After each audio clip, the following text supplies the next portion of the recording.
Who मिन, जिसने ह्यो मिन को हराया, ने धीरे धीरे सियून की ओर देखा और खुशी से अभिवादन किया।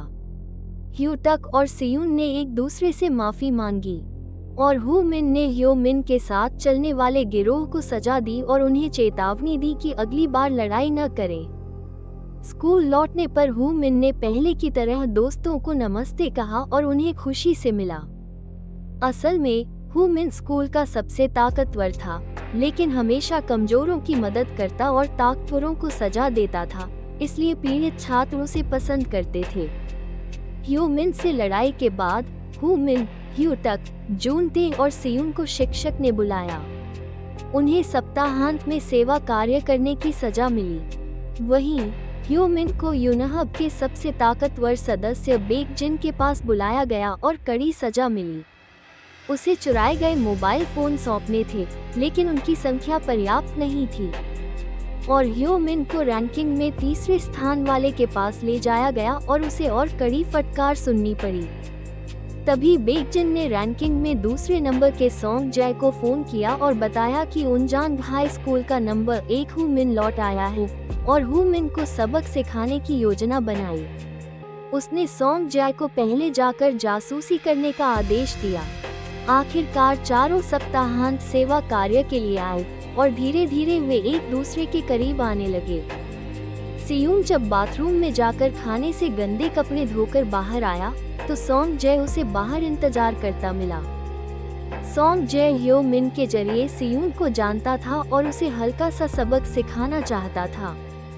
अचानक सॉन्ग जय ने सियून पर हमला किया और पहले से बचने की तैयारी कर रहे सियून के साथ लड़ाई शुरू हो गई। सॉन्ग जय की लड़ाई की कुशलता शानदार थी और सियून बस बचाव में व्यस्त रहा। तभी सियून ने चारों तरफ देखा और हथियार बनने वाली चीजें खोजी। सॉन्ग जय ने अचानक हमला रोक दिया और वहां से चला गया। बाहर आने पर सॉन्ग जय हु मिन से मिला।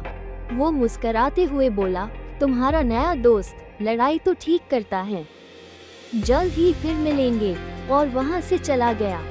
जब बेक जिन सुनसान जगह की ओर चल पड़ा, कई गिरोह उसके पीछे चले गए। वे ह्यो मिन और उसके गिरोह ही थे।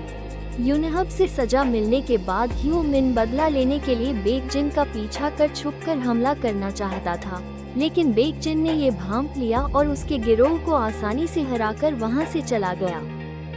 सेवा कार्य के बाद हु मिन ने सभी को अपने चिकन शॉप में जाकर चिकन खाने का प्रस्ताव दिया, लेकिन सियून ने कहा कि उसकी एक दूसरी नियुक्ति है और चला गया और अंततः तीनों ने ही चिकन खाया। उस समय सियून सुहो के अस्पताल में आया और चुपचाप बैठ गया। असल में सियून लगभग हर दिन सुहो के अस्पताल आता था। सियून जब बैठकर तरह तरह के विचार कर रहा था, किसी तरह सॉन्ग जय अस्पताल में आ गया और सियून से बाहर थोड़ी देर बात करने के लिए कहा। बात तो बातचीत की थी, लेकिन असल में सॉन्ग जय का इरादा सियून से लड़कर उसे दबाने का था। सियून को फिर से अनिवार्य रूप से लड़ाई लड़नी पड़ी और ये लड़ाई यूनहब के रैंकिंग में दूसरे नंबर वाले के साथ थी।